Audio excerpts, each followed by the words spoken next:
Dr. Sam Chen adjusted his glasses and looked at the data streaming across his monitor.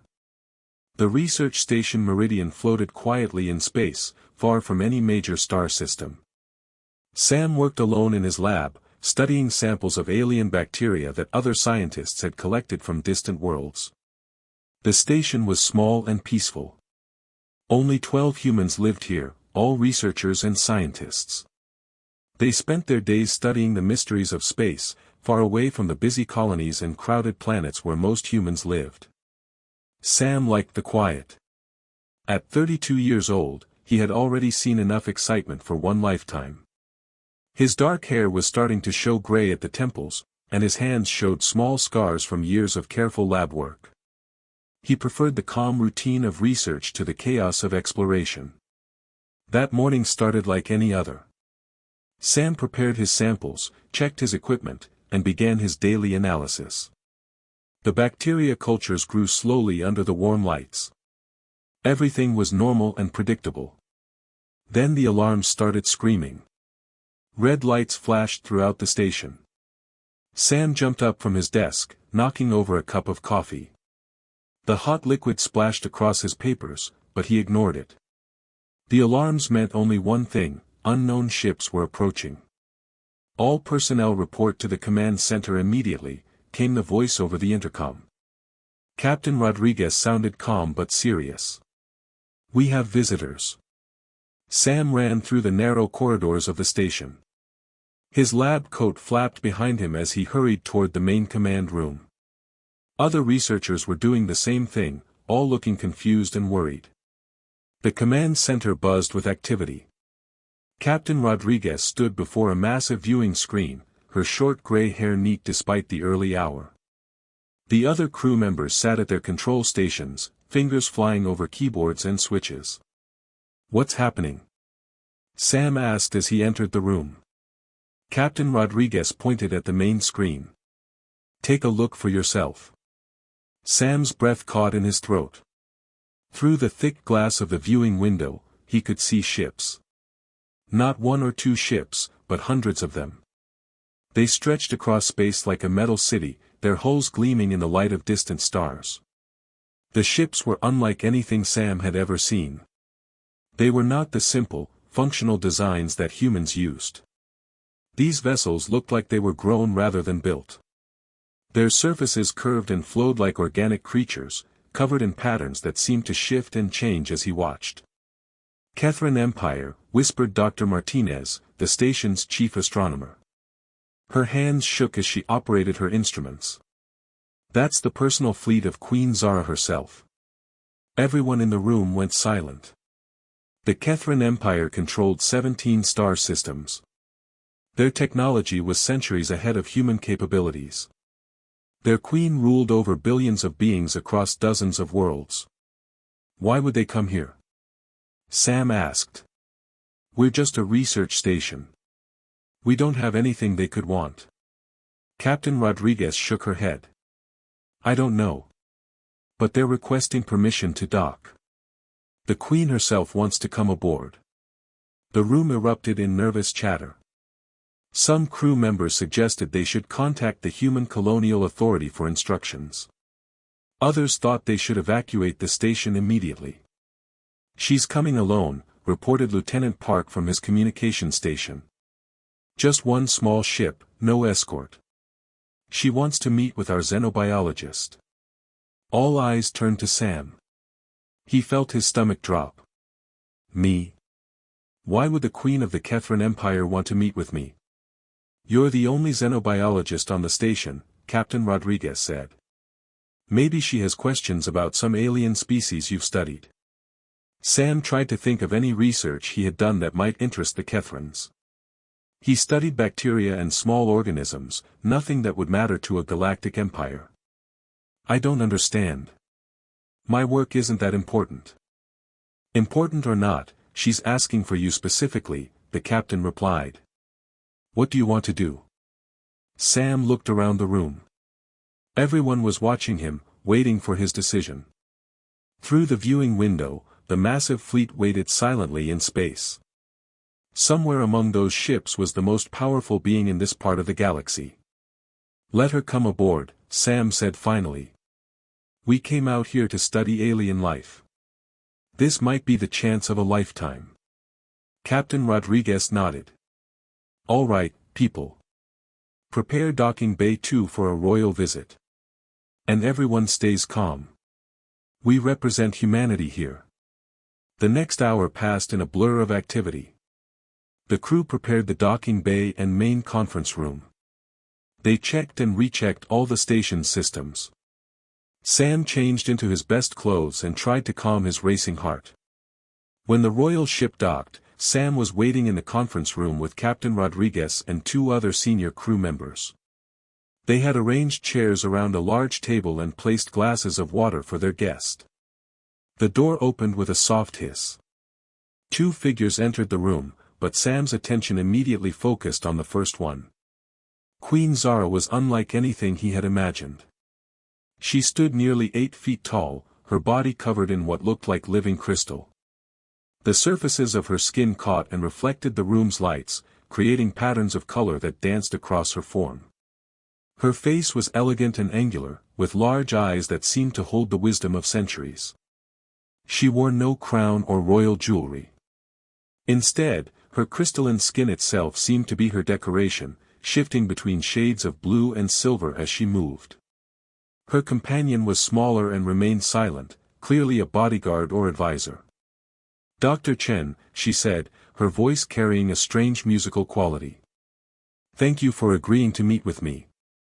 Sam stood and bowed slightly, not sure of the proper protocol for greeting alien royalty. Your Majesty. It's an honor to have you aboard our station. Queen Zara sat down across from him. Up close, Sam could see that her crystalline skin was not perfectly smooth. There were small lines and marks that might have been scars or signs of age. Her large eyes looked tired, and her usual perfect posture seemed forced. I apologize for arriving without warning, she said. But I had to speak with you immediately. Time is running out. Captain Rodriguez leaned forward. Running out for what, Your Majesty? The Queen's eyes stayed fixed on Sam. For my daughter. She is dying, and no one in the Empire can save her. The words hit the room like a physical blow. Sam felt his mouth go dry. The daughter of Queen Zara was Princess Nira, heir to the Kethran Empire. He had read about her in the diplomatic reports, a young woman known for her intelligence and kindness. I'm sorry to hear that, Sam said carefully. But I'm not a medical doctor. I study bacteria and microorganisms. I don't see how I could help. Queen Zara's crystalline features shifted, showing what might have been surprise or disappointment. You don't understand. We have tried everything our medical science can offer. Our physicians are the most advanced in the galaxy. They have studied her condition for months. She paused, and Sam saw her hands tremble slightly. For the first time, he realized that beneath the royal dignity and alien appearance, she was simply a mother worried about her child. My daughter suffers from neural cascade syndrome, the Queen continued. It is a rare genetic condition that affects fewer than 1 in a billion Kethrans. The illness causes her consciousness to fragment and scatter across multiple dimensions. Sam tried to understand what she was describing. Multiple dimensions. Her mind, her sense of self, become split apart, Queen Zara explained. Parts of her consciousness exist in different dimensional spaces. Her body remains here, but her mind drifts further and further away. Eventually, the connection will be lost completely, and she will die. The room fell silent. Captain Rodriguez and the other crew members exchanged glances. This was far beyond anything human science had ever encountered. Our physicians have tried every treatment known to Kethran medicine, the Queen went on. They have used our most advanced technology, our most powerful drugs, our deepest understanding of dimensional physics. Nothing works. But surely your medical science is far ahead of ours, Captain Rodriguez said. If your doctors can't help her, how could we? Queen Zara's large eyes focused on Sam again. Because you think differently than we do. We have been studying humans for many years, watching how you solve problems that seem impossible to other species. Sam felt confused. I don't understand what you mean. Catherine medicine is based on logic and mathematical precision, the Queen explained. We approach every problem by breaking it down into smaller parts, analyzing each component, and finding the correct formula for success. It has served us well for thousands of years. She stood and walked to the viewing window, looking out at her massive fleet. But this condition cannot be solved with logic alone. The fragmentation of consciousness follows no mathematical rules. It is chaotic, unpredictable, random. Our rigid approach fails completely. Sam began to see where this was going. And you think humans might approach it differently? I know you would, Queen Zara said, turning back to face him. We have observed human medical practices. Your doctors often succeed where pure logic says they should fail. You use intuition, emotion, and what you call educated guesses. You try treatments that have no scientific basis, simply because you refuse to give up. She returned to her seat, leaning forward with intensity. My intelligence reports describe human physicians who have cured diseases by talking to patients, by making them laugh, by helping them find reasons to live. These approaches make no sense to Catherine logic, but they work. Sam felt overwhelmed. Your Majesty, even if what you're saying is true, I'm not a physician. I've never treated any sentient being, much less someone with a condition like this. But you are human, she replied. You have the human ability to think in ways that logic cannot predict. You can see solutions where mathematics says none exist. Captain Rodriguez spoke up. What exactly are you asking Dr. Chen to do? Queen Zara's crystalline skin seemed to dim with sadness. I want him to examine my daughter. To spend time with her. To try approaches that our physicians would never consider. She paused. I know it sounds desperate, because it is. She has perhaps days left to live. Sam felt the weight of the moment settling on his shoulders. The most powerful being in this part of the galaxy was asking for his help to save her child. The request seemed impossible and terrifying. I have to tell you, he said slowly, I have no special training for this. I might not be able to help at all. I understand, Queen Zara replied. But will you try? Sam looked around the room. Captain Rodriguez gave him an encouraging nod. The other crew members watched with expressions of support and confidence. They believed in him, even if he didn't believe in himself. If you think I might be able to help, Sam said finally, then yes. I'll try. Relief flooded across Queen Zara's features. Thank you. But you must understand the risks. Bringing a human to our medical facilities violates many of our laws and traditions. My own council has threatened to remove me from power for even considering this option. Why would they oppose it? Sam asked. Because they view it as admitting that human medicine is superior to ours, she explained. The Catherine Empire has always prided itself on technological supremacy.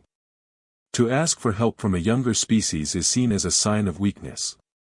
Captain Rodriguez frowned. Are you sure you want to risk your position as queen for this? Queen Zara's eyes filled with something that looked like fire. She is my daughter. My only child. The future of our empire. I would give up everything to save her life. Sam felt moved by the raw emotion in her voice. Despite all the differences between their species, the love of a parent for their child was universal. When do we leave? He asked. Immediately, she replied. Every hour we delay brings her closer to death. My personal medical ship is prepared and waiting. Sam stood up. I need to gather some equipment and research materials. And I should probably bring some human medical texts, in case they help. Take whatever you need, Queen Zara said. But please hurry. As Sam headed for the door, the Queen called his name. He turned back to see her standing by the viewing window again, looking out at her fleet. Dr. Chen, she said quietly, you should know that you are the first human ever invited aboard a Kethran royal vessel. You are making history simply by agreeing to help. Sam nodded, though he felt more nervous than honored. I just hope I can live up to your expectations. You already have, she replied. No Kethran would have agreed to help without guarantees of success. But you said yes immediately, knowing you might fail. That is what gives me hope. An hour later, Sam found himself aboard the Royal Medical Vessel, a ship larger than the entire research station he had called home. The corridors were wider than any human building, designed for beings much taller than himself. The walls were covered in the same flowing, organic patterns he had seen on the exterior, and they seemed to pulse with their own light. Queen Zara led him through the ship toward the medical bay. Other Kethrans they passed stopped and stared at Sam with obvious curiosity. He was probably the first human most of them had ever seen in person. The medical bay is just ahead, the Queen said as they walked. I should warn you that the physicians there are not happy about your presence. They see it as an insult to their abilities. I understand, Sam replied. I'll try not to interfere with their work. You must interfere, she said firmly. That is why you are here. They have had months to solve this problem using their methods. Now we try your methods. They reached a set of large doors that slid open silently as they approached. Beyond was a medical facility unlike anything Sam had ever imagined. The room was vast, filled with equipment that seemed to grow from the walls and floor like mechanical plants. Lights of different colors pulsed through transparent tubes, and soft music played from speakers he could not see. In the center of the room, surrounded by monitoring equipment, was a bed. And on that bed lay Princess Nira. Sam's breath caught as he saw her for the first time.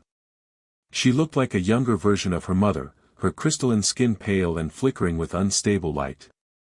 Her eyes were closed, and her breathing was shallow and irregular. But what shocked Sam the most was the way her image seemed to shift and blur. Sometimes she appeared solid and real. Other times, she became translucent, as if she was fading away. Occasionally, he could swear he saw multiple versions of her in the same space, like overlapping photographs. The dimensional fragmentation is getting worse, Queen Zara said softly. Yesterday, she was solid most of the time. Now. Sam approached the bed slowly. Around the room, several Kethran physicians watched him with expressions that needed no translation. They clearly resented his presence and doubted his abilities. How long has she been unconscious? Sam asked. 3 weeks, replied one of the physicians, a tall Kethran with silver-tinted crystal skin. She sometimes shows signs of awareness, but cannot speak or respond to stimuli. Sam nodded and pulled a chair next to the bed. He sat down and looked at Princess Nira's flickering form. The young woman seemed to be fighting to stay present in their reality, but losing the battle. What exactly do you plan to do? Asked another physician, his tone clearly skeptical. Sam looked up at the assembled medical team. Their advanced equipment surrounded him, machines that could probably cure any disease known to human medicine. But none of it was helping the princess. I'm going to try something your technology can't do, he said simply. I'm going to talk to her. The Kethran physicians exchanged glances of disbelief. Sam ignored them and turned his attention back to Princess Nira. Hello, Princess, he said quietly. My name is Sam Chen. I'm a human, from a species your mother thinks might be able to help you. I hope she's right. As he spoke, something amazing happened. For just a moment, Princess Nira's image became clearer and more solid. The flickering stopped, and her breathing seemed to deepen. Queen Zara gasped. Did you see that? She responded to your voice. Sam felt a surge of hope. Maybe, just maybe, there was something he could do after all. Sam stared at Princess Nira's flickering form, his heart racing with excitement. When he had spoken to her, she had become more solid, more present. It was only for a few seconds, but everyone in the medical bay had seen it happen. Talk to her again, Queen Zara said urgently. Please, say something else. Sam leaned closer to the bed. Princess Nira, can you hear me? Your mother is here, and she's very worried about you. We all want to help you come back to us. Again, the princess's image stabilized slightly.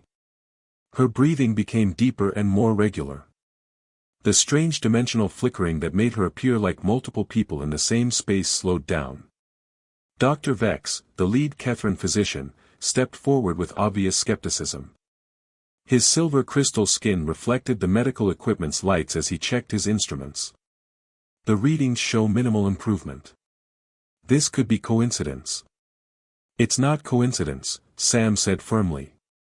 She's responding to communication, to the sound of voices that care about her. Another physician, Dr. Cole, made a dismissive gesture with her four-fingered hand. Impossible. We have tried audio stimulation many times. We played recordings of the Queen's voice, classical Kethran music, even sounds from her childhood. Nothing worked. Sam stood up and faced the medical team. Around the room, 7 Kethran physicians watched him with expressions ranging from curiosity to outright hostility. Their advanced equipment beeped and hummed softly, monitoring every aspect of the princess's condition. You played recordings, Sam said. But did you actually talk to her? Did you sit here and have real conversations? Dr. Vex's crystalline features showed confusion. Conversations? She is unconscious. Her neural patterns show no signs of conscious thought processing. Maybe that's the problem, Sam replied. You're treating her like a medical puzzle to solve instead of a person to reach. The physicians exchanged glances. Queen Zara watched the discussion with growing interest, her large eyes moving between Sam and her medical team. Explain what you mean, the Queen said. Sam pulled his chair closer to Princess Nira's bed. In human medicine, we've learned that sometimes the most advanced treatments fail because they ignore the human element. People need connection, hope, and reasons to fight back to health. He gestured toward the sophisticated equipment surrounding them. All of this technology is focused on her body and brain patterns. But what about her spirit? What about her will to live? Dr. Cole stepped forward, her voice sharp with disagreement. Medical treatment is based on science, not emotions. Feelings cannot cure physical ailments. Can't they? Sam asked. He looked around the room, meeting each physician's gaze. Have you considered that Princess Nira's consciousness might be fragmenting because she feels lost and alone? Her mind is scattered across dimensions. Maybe she needs an anchor, something to draw her back. Queen Zara moved closer to her daughter's bed. What kind of anchor? Sam sat down again and gently took Princess Nira's hand. Her crystalline skin was warm to the touch, and he could feel a faint pulse beneath the surface. Love. Connection. The knowledge that people care about her and want her to return. As he held her hand and spoke, the princess's image became noticeably more stable. The dimensional flickering slowed, and for several seconds, she appeared completely solid and present. Dr. Vex checked his instruments with obvious surprise. Neural coherence has increased by 12%. Dimensional displacement is decreasing. Because she knows she's not alone, Sam said softly. He looked at Queen Zara. Your Majesty, when was the last time you just sat with your daughter and talked to her about normal things? Not her condition, not medical treatments, just regular conversation. The Queen's expression showed pain and regret. I have been so focused on finding a cure that I haven't spent much time simply being her mother. I thought it was more important to coordinate with the physicians and research teams. She needs both, Sam explained. She needs medical care, but she also needs to feel connected to the people who love her. Right now, her consciousness is drifting in multiple dimensions. We need to give her reasons to choose this dimension, this reality. He squeezed the princess's hand gently. Princess Nira, your mother has traveled across the galaxy to find help for you. She brought her entire fleet because you matter that much to her. She's broken ancient laws and risked her crown because she loves you. The response was immediate and dramatic. Princess Nira's eyes fluttered, and her whole body became solid and stable for nearly a minute.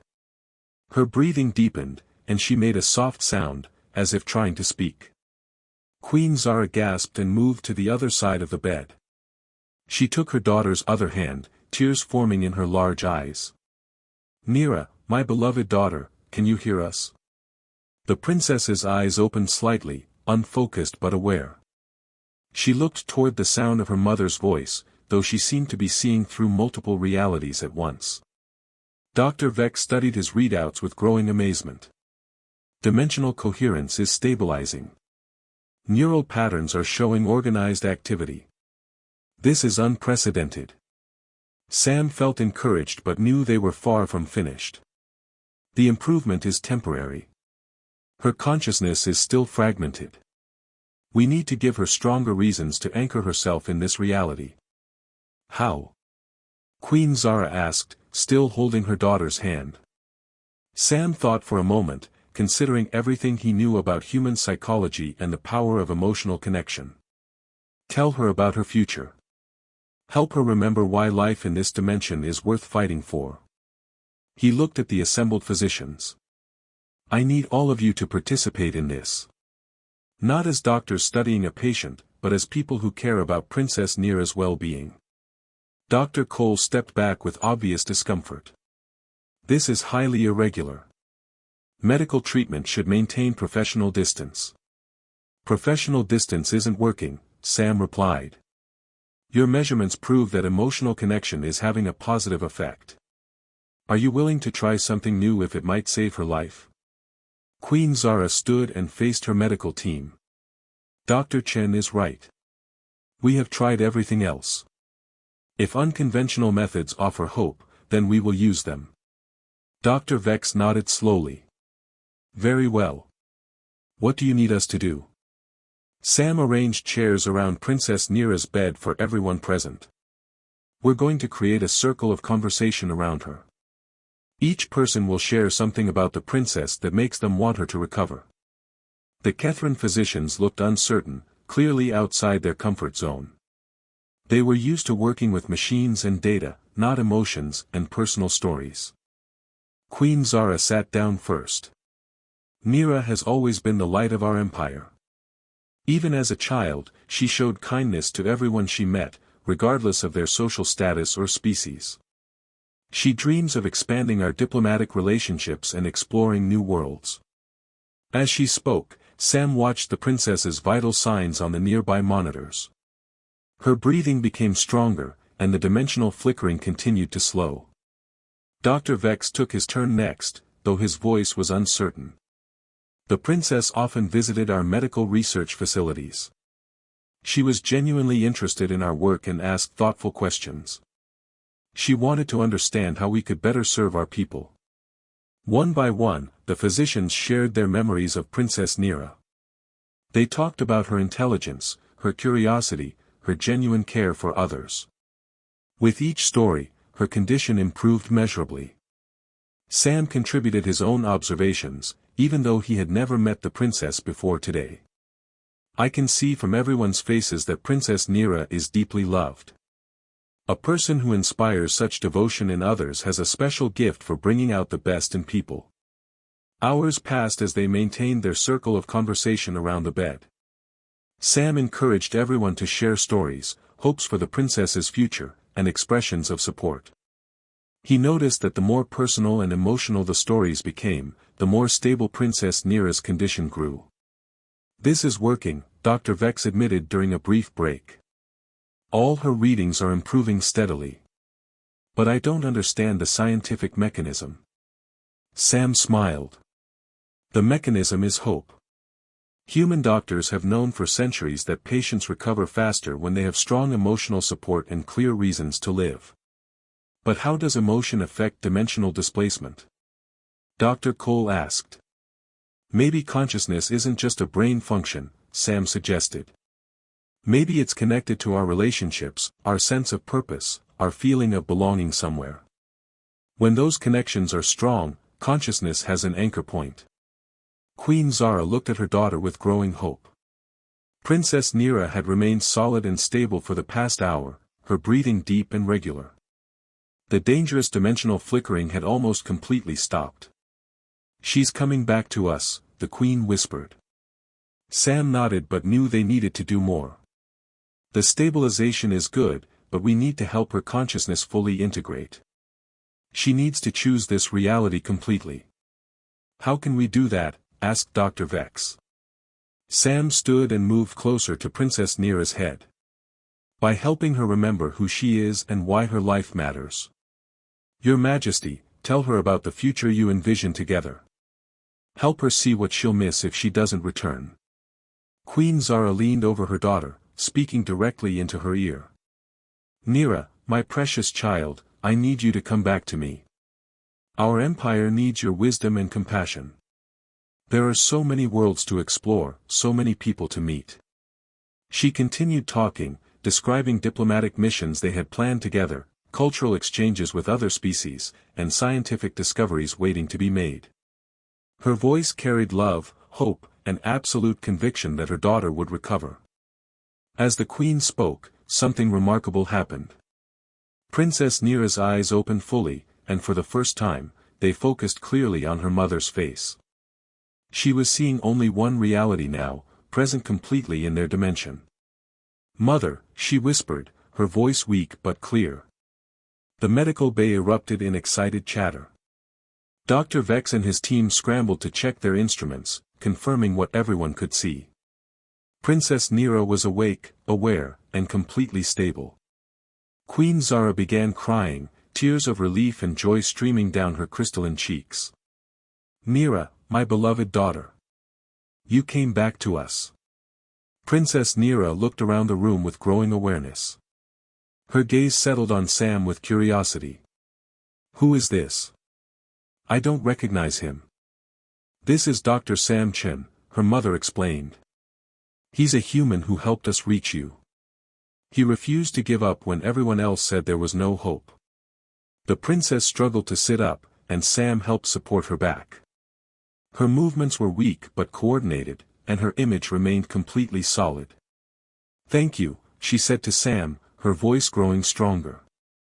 "I remember hearing voices calling me back. I was lost in so many places at once, but the voices helped me find my way home." Dr. Vex approached with obvious amazement. "Princess, your recovery is medically impossible according to everything we know about neural cascade syndrome. How do you feel?" Princess Nira considered the question carefully. "I feel like myself again. For weeks, I was scattered across different realities, experiencing multiple versions of existence simultaneously. But hearing people talk about me, about my life and future, gave me a reason to choose this reality over all the others." She looked at Sam with gratitude. "You showed everyone how to reach me through connection rather than just technology. You treated me as a person worth saving, not just a medical problem to solve." Sam felt overwhelmed by the success of their unconventional treatment. "Your mother's love and determination made this possible. She was willing to risk everything to save you." Queen Zara sat on the bed next to her daughter, still holding her hand. "The risk was worth it. But Dr. Chen, you have given us more than just medical treatment. You have shown us new ways of thinking about healing and hope." Dr. Vex and the other physicians gathered around, their earlier skepticism replaced by genuine respect and curiosity. "Dr. Chen, would you be willing to teach us these methods? This approach could revolutionize how we treat other conditions." Sam looked around at the assembled Kethrans, all watching him with expectation. "I'm not sure I can teach what comes naturally to humans. But I can share what I've learned about the power of emotional support in medical treatment." Princess Nira sat up straighter, her strength returning steadily. "I want to learn too. If I'm going to help rule our empire someday, I need to understand different approaches to solving problems." Queen Zara smiled at her daughter's words. "That is exactly the kind of wisdom our people need. But first, you must recover completely." Over the following days, Princess Nira's condition continued to improve rapidly. Sam worked with the Catherine medical team to document everything they had learned about the power of emotional connection in treatment. Dr. Vex became particularly interested in what he called therapeutic conversation. He began experimenting with similar approaches for other patients, always with Sam's guidance. The human medical philosophy is fundamentally different from ours, Dr. Vex explained to his colleagues. We focus on fixing problems. They focus on supporting the whole person while the body heals itself. Word of Princess Neera's miraculous recovery spread throughout the Catherine fleet, then across their empire. For the first time in their history, the Catherines acknowledged that another species possessed medical knowledge they could benefit from learning. Queen Zara called a meeting with her High Council to discuss the implications of what had happened. Sam was invited to attend, an unprecedented honor for a member of another species. The success of Dr. Chen's treatment proves that we have much to learn from humanity, the Queen announced to her advisors. I propose establishing formal medical exchange programs between our species. Some council members objected, arguing that it would make the empire appear weak. But Princess Neera, now fully recovered and present at the meeting, spoke up in support of her mother's proposal. Strength comes from wisdom, not pride, she said firmly. Dr. Chen saved my life not through superior technology, but through superior understanding of what makes people want to live. That knowledge could benefit countless patients throughout our empire. The council voted to approve the exchange program, marking the beginning of a new era of cooperation between humans and Catherines. As Sam prepared to return to the research station, Queen Zara presented him with the highest civilian honor in the Catherine Empire. The crystalline medallion contained a recording of Princess Neera's voice, expressing her eternal gratitude. You have changed our empire forever, the Queen told him. Not just by saving my daughter, but by teaching us that the most advanced cure is sometimes the simplest one, refusing to let someone face their struggles alone. Princess Neera hugged Sam goodbye, her crystalline skin now glowing with health and vitality. I hope this is not goodbye forever. There is so much more we can learn from each other. Sam smiled as he looked at the royal family standing together, whole and happy. I have a feeling this is just the beginning of a beautiful friendship between our species. As his transport ship departed the Catherine fleet, Sam reflected on everything that had happened. He had come aboard as a simple researcher, never imagining he would help save the heir to a galactic empire. The experience had taught him something important about humanity's place in the galaxy. Their greatest strength wasn't their technology or their military power. It was their refusal to accept defeat when someone needed help, their willingness to try impossible things for the sake of others. Back on the research station, Sam returned to his quiet laboratory and his bacterial cultures. But everything felt different now. He knew that somewhere among the stars, Princess Neera was healthy and strong because one human had refused to give up on her. The medical exchange program that grew from this moment would eventually spread human healing philosophy throughout the galaxy, proving that sometimes the most powerful medicine is simply caring enough to keep trying when others say there is no hope left. And in the royal palace of the Catherine Empire, Queen Zara kept a human medical textbook on her desk as a reminder that wisdom can come from the most unexpected places, and that love truly is the most universal force in the universe.